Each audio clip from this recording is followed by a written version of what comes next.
تناسی، تن کی جو آواز ہے اس میں ہماری زبان جو ہے یہ اوپر والے تالوں کے ساتھ مل جاتی ہے. سورۃ الناس. تو نون کی آواز، غنے کی آواز بھی ناک میں جاتی ہے. تو اس کو چیک کرنے کے لیے کہ ناک میں آواز جاری ہے کہ نہیں جاری، تو ہم اپنے ناک کو پکڑ لیں گے اور دیکھیں گے آیا ناک میں آواز جاری کہ نہیں. تو آواز بالکل بند ہو جائے گی. تو کیونکہ اس کا تعلق ناک کے ساتھ ہے غنے کا، جب ناک ہی بند ہوگی تو آواز نہیں آ سکے گی. تو اسی طرح اخفا کی آواز بھی ناک میں جائے گی، لیکن اخفا اور غنے میں تھوڑا سا فرق ہوگا. اخفا کی آواز کو ہم ناک میں چھپائیں گے. تو جیسا کہ غنے میں عرض کیا، غنے میں جو ہے زبان اوپر والے تالوں کے ساتھ مل جائے گی. تناسی. لیکن اخفا میں عرض کیا کہ آواز ناک میں چھپے گی، لیکن زبان جو ہے اوپر والے تالوں کے ساتھ ملے گی نہیں، بلکہ ایک چنے کی مقدار کے برابر ہماری زبان کی نوک اوپر والے تالوں سے تھوڑی سی نیچے ہوگی. میو میو، ناک میں آواز چھپ رہی ہے. میو شدل، میو شدل. تو یہاں اخفا ہو گیا. ٹھیک ہے، امید ہے کہ آپ کو اخفا اور غنے کی صحیح وضاحت ہو چکی ہوگی. اب یہاں پہ ایک اور غلطی جو ہم اخفا کرتے وقت کرتے ہیں، ایک تو یہاں پہ ہم غنہ کر دیتے ہیں. من من پڑھیں گے تو یہاں غنہ ہو جائے گا. غنہ نہیں کرنا بلکہ کیا کریں گے؟ اخفا کریں. اخفا کرنے کا آسان طریقہ بتا دیا، زبان کی نوک اوپر والے تالوں سے تھوڑی سی نیچے ہوگی. اور اس میں اخفا کی دو قسمیں ہیں. فوائد مکیہ یا کسی بھی تجوید کی قواعد میں لکھا ہے، تو ہمارے کسی استاذ محترم نے دو میرے اساتذہ کرام سے اس کی تحقیق کروائی ہے. تو اخفا جو ہے وہ دو قسم کا ہوتا ہے. ایک اخفا موٹا کیا جاتا ہے اور ایک اخفا باریک ہوتا ہے. اس میں ہم دیکھنا پڑتا ہے کہ جہاں اخفا ہو رہا ہے اس کے بعد موٹے حروف میں سے کوئی حرف آ رہا ہے کہ نہیں. موٹے حروف 7 ہیں جن کا مجموعہ خصا و طین قیض ہے. یہ 7 حروف ہیں: خا، خا، صاد، ضاد، قا، وا، غین، قاف. یہ موٹے حروف 7 ہیں. اب ان 7 حروف میں سے یعنی کہ شین ان 7 حروف میں سے نہیں ہے، تو ہم دیکھیں گے یہاں پہ آپ اخفا باریک کریں گے. من شذل، من شذل. اب اخفا موٹا کیسے ہوگا اس کی آواز میں آپ کو نکال کے دکھا دیتا ہوں. ہم اس میں اخفا موٹا کیسے کرتے ہیں جو کہ غلط ہے. میو میو میو، یہ موٹا ہو رہا ہے. اخفا کی آواز ناک میں اوپر لے جانا، اخفا کی آواز آسمان کی طرف اٹھا لینا، تو یہ اخفا موٹا ہو جائے گا. اس سے ہم نے بچنا ہے. اگر تو موٹا حروف آ رہا ہے تو پھر ہم اخفا موٹا کر لیں گے. ٹھیک ہے، جیسے میو صدید، میو صدید، میو صدید. میم کے بعد صاد آ رہا ہے تو وہاں پہ ہم موٹا کر لیں گے، لیکن یہاں پہ چونکہ شین ہے موٹے حروف میں سے نہیں ہے، تو میو شذل، میو شذل. امید ہے کہ آپ کو میم کی اور نون کی صحیح وضاحت آپ کے سامنے آ چکی ہوگی. اب ہم آتے ہیں شین کی طرف. شین، شین کا مخرج جو ہے زبان کی یہ نوک ہے، یہ زبان کا درمیان والا حصہ ہے، یہ زبان کی جڑ آپ شمار کر لیں. تو زبان کا جو درمیان والا حصہ ہے یہ اوپر والے تالوں کے ساتھ لگے گی. شین. ٹھیک ہے، شین، شذل، شذل. اب را، شین کو را کے ساتھ ملائیں گے. جیسا کہ پہلے عرض کیا تھا کہ جب یہ دو دانتوں والی شکل جس کو تشدید کہتے ہیں، جس حرف کے اوپر آ جائے اس کو پہلے والے حرف کے ساتھ بھی ملاتے ہیں اور اپنی حرکت بھی پڑھتے ہیں. تو شین کو را کے ساتھ ملائیں گے. شذل، شذل. اچھا، اکثر اس میں ہم غلطی یہ کر لیتے ہیں، تو ہم یہ سمجھتے ہیں کہ را کا ہم نے قاعدہ پڑھا ہے را ساکن ہو، اس سے پہلے زبر آ جائے تو وہ را موٹا ہو جاتا. تو ہم شاو، شاو، شاویل پہلے پڑھتے ہیں. شاویل جب زیر پڑھ رہے تو اس وقت تو بری کر دیتے ہیں، لیکن شین کو جب را کے ساتھ ملا رہے ہیں تو اس وقت موٹا پڑھتے ہیں. حالانکہ یہ غلط ہے. را کی اپنی حرکت اس کی اپنی حرکت کو دیکھیں گے، آیا اس کی حرکت اگر کسرہ ہے، کسرہ ہونے کی وجہ سے وہ باریک ہی پڑھا جائے گا. اگر اس کے اوپر زبر ہے، پیش ہے، ٹھیک ہے، چاہے اس سے پہلے زیر بھی آ رہی ہو تو را موٹا ہی پڑھا جائے گا. جیسے کہ من الشیطان نون کے نیچے زیر باریک ہوگی، جو ہی را کی آواز کو طرف ہم نون کو ملائیں تو را کی آواز موٹی ہو جائے گی. نیر را نہیں ہوگا، نیر را ایسے بھی نہیں، بلکہ جو ہی را کی حرکت پڑے گی موٹا ہو جائے گا. تو یہاں پہ اس کے برعکس کرنا ہوگا کہ شین کو را کے ساتھ ملاتے وقت را کو باریک ہی پڑھیں گے، را کو موٹا نہیں کرنا. شرریل را لام زیر ریل. اچھا، اس میں بھی ہم شین کو پڑھتے وقت اس کی زبر کو موٹا کر دیتے ہیں. شر، ٹھیک ہے، شر مبالغہ کریں گے تو غلط ہو جائے گا. شاویل شین کی زبر کو موٹا نہیں کرنا. را لام زیر ریل شرریل. اس میں ہم را میں مجہول پڑھ لیتے ہیں. شرریل من شرریل وسواسل. شرریل ریل دونوں آوازوں میں فرق محسوس ہو رہا ہوگا. شرریل ریل کی آواز نہ ہو، ریل. آگے ہے لام، یہ جزم ہے. جزم کی شکل یہ دال کی شکل کی طرح ہوتی ہے. جب بھی یہ جزم کسی لفظ پہ ہوگا، کسی حرف پہ ہوگا، اس کو پیچھے والے لفظ کے ساتھ ملائیں گے. را لام زیر ریل، ٹھیک ہے. آگے ہے واو سین زبر وس شرریل وس. اب لام کی طرف آتے ہیں. لام کے اندر کیا باریک، تو را کو لام کے ساتھ ملاتے وقت ہم جو غلطی کرتے ہیں، من شرریل وسوا.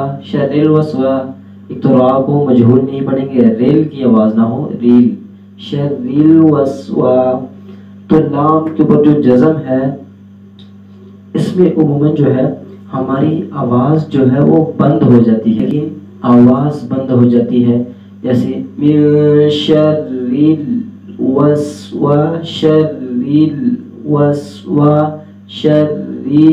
وسوا، جس کو سکتہ بھی کہتے ہیں. تو یہاں پہ سانس تو جاری رہے گی، ساتھ آواز بھی جاری رہے گی. شرریل وسوا، شرریل کی آواز جو آ رہی ہے، شرریل وسوا سکتہ نہ ہو، شرریل وسوا ایسے نہ ہو. شرریل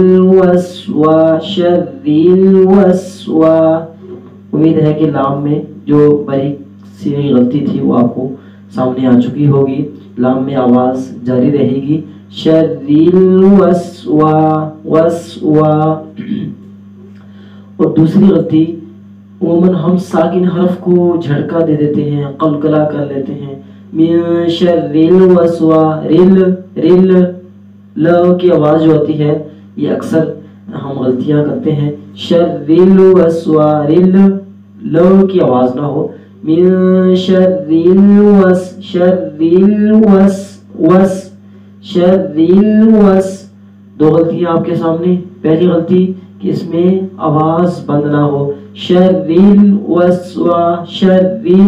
وسوا آواز نہ ہو، ہلکی سی بند نہ ہو. اور دوسری غلطی اس میں جھٹکا بھی نہیں دینا، شرریل وسوا ریل شرریل ل کی آواز بھی نہ ہو، شرریل وس. اب آگے ہیں واو کی طرف. واو میں ہماری اکثر غلطی یہ ہوتی ہے کہ اوپر والے جو ہمارے دانت ہیں وہ نیچے والے ہونٹوں کے ساتھ مل جاتے ہیں. واسل. حالانکہ یہ غلط مخرج ہے. میں نے شروع میں بتایا تھا کہ پورے قرآن مجید میں صرف 2 موقعوں پہ ہونٹ گول ہوتے ہیں.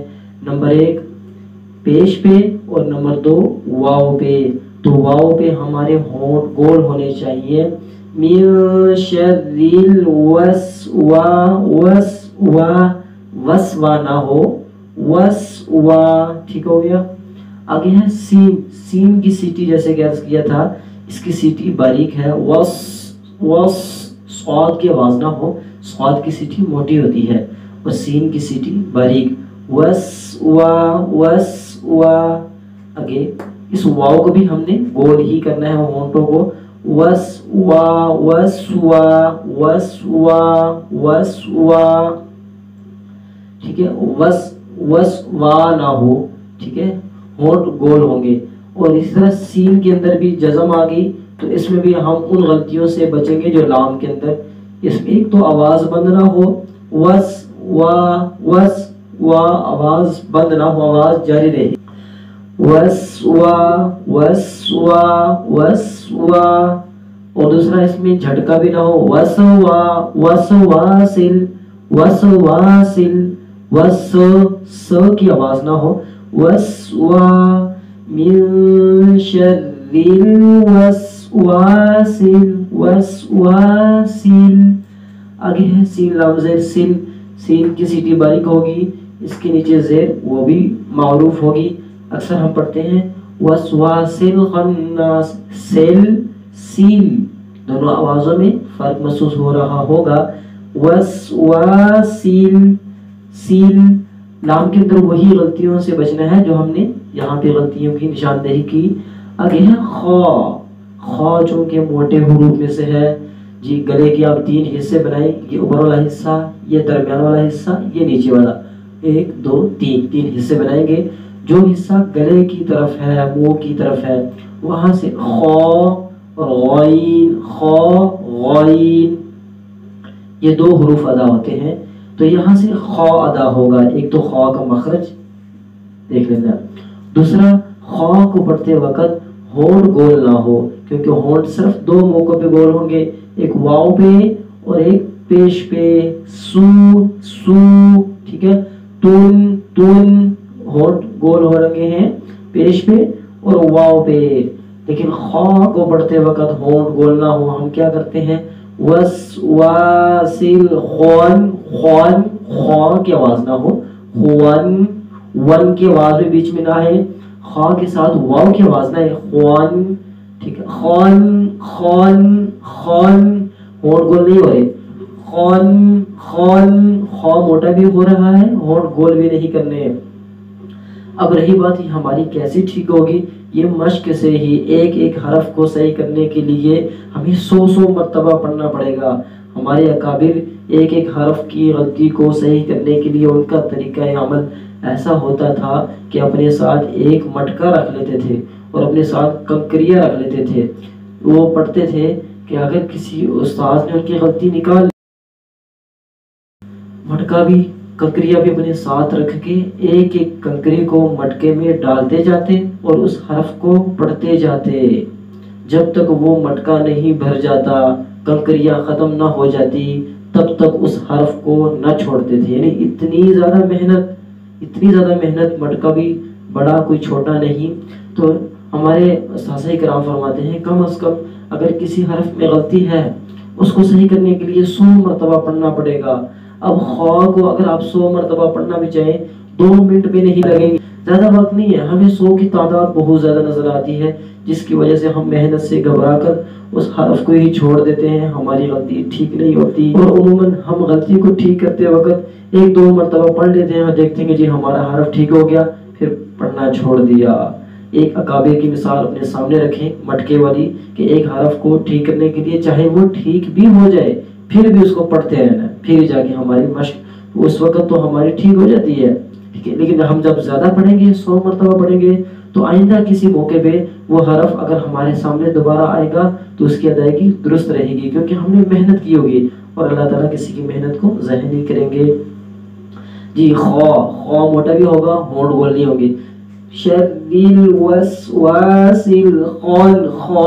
خناس، نون مشدد ہے، یہاں پہ غنہ ہوگا، غنہ ناک میں آواز لے کر جانے کو کہتے ہیں، ایک الف کی مقدار غنہ ہوگا، خناس، خن بس، خن، آگے ہے خناس، ناس کی وضاحت آپ کے سامنے پچھلے 3 آیتوں میں بھی آگئی، قل اعوذ برب الناس ملک الناس، الہ الناس، اس میں ناس میں یہ بات تھی کہ نا کی آواز آسمان کی طرف اٹھے گی، نیس خناس، نیس زمین کی طرف آواز نہ جھکے، آسمان کی طرف اٹھے گی، خناس، ناس کو پڑھتے وقت نون موٹا بھی نہ ہو، خناس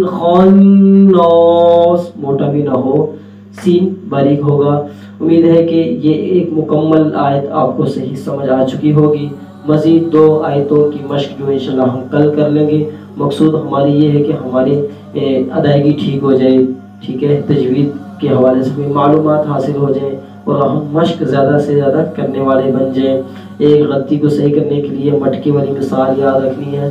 تو عموماً اکثر آپ احباب سبق سنا بھی رہے ہوں گے اور آپ کی غلطیاں آپ کے سامنے آ بھی رہی ہوں گی، تو ایک ایک غلطی کو صحیح کرنے کے لیے کتنی مرتبہ پڑھیں گے؟